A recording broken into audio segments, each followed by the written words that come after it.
For today's video mga tol, magluluto naman tayo ng kakaibang luto sa baboy. Oo tol, prito nga to, pero syempre iba namin timpla, diba? Tara, magluto tayo ng rebosado. Let's go! Yun.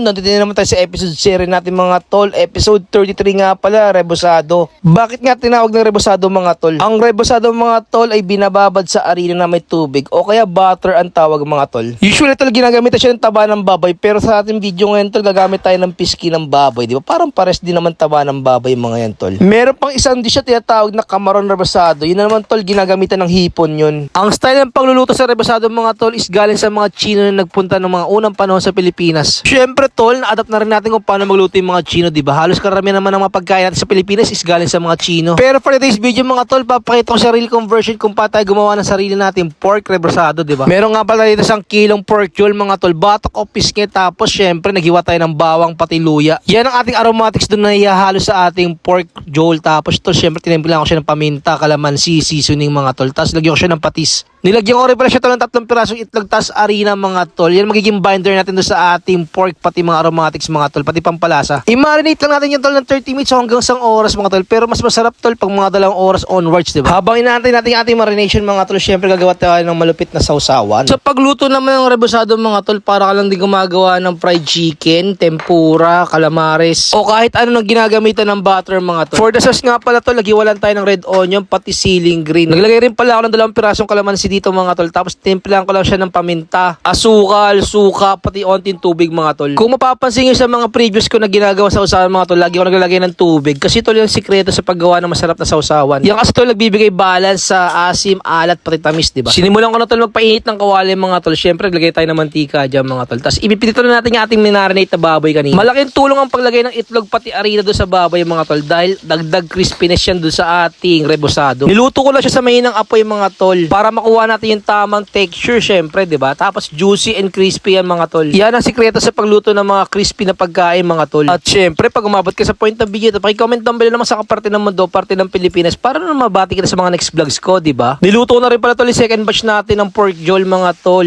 Another dish na naman tayo o pulutan mga tol. At syempre, pag nagustuhan mo ang video, don't forget to like and follow my page mga tol. Tingnan naman yan kung gaano kasarap yung ating pork rebosado. Syempre, sama mo pa na masarap na sausawan yan, 'di ba? Tapos ayan tol, tikiman time. Yun. Tol, tignan natin luto kong pritong baboy. Siyempre, may partner sa usawan yan, di ba? Pero tol, titikman na talaga natin yan.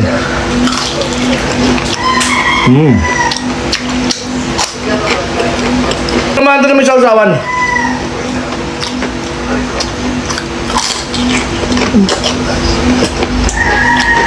Daya. Another pulutan ideas na naman, di ba? Pwede rin pang ulam, tol. Ayun, tol. Hirap!